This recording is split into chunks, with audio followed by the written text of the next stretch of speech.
Ben çalıyorum. Mustafa ne yapın?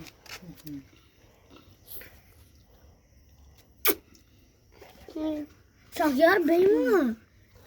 Ben buldum mu? Em. Oha kepem. Mama. Kaça buldunuz? Ullayı çek. Belki diyecek bana için. Açtır Sen bozu diyecek. kaçınla. Ana sopun. Muhakara buldu. Koşak ver. Muhakara. Muhakara. Muhakara. Geçti oğurlan tuttum ben. Az yine mi?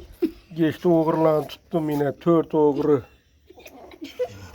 Çekil ağzına sen yok kılık kaladı desem. Ha bu 4 oğru var eken. Bunda 2 oğru. Kolun alıp dur Osmanca. Bunda İngilli oğru. Bunda den oğru. Bu ikisi yine. Bolday. Ulan. Ana benim. Evdeki. Babasının aile yatırdığı oğruydu bu. Bu da ben. Ay. Aha. Ulan. Yani 4 yaşında 3 gün oldu apasını ayırganımıza.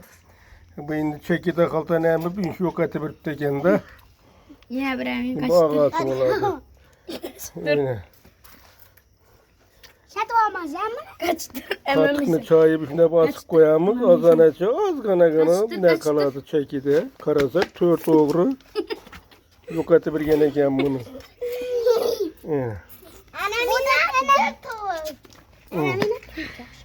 Yine bu Mehmet hep emi bir at. Sapeng.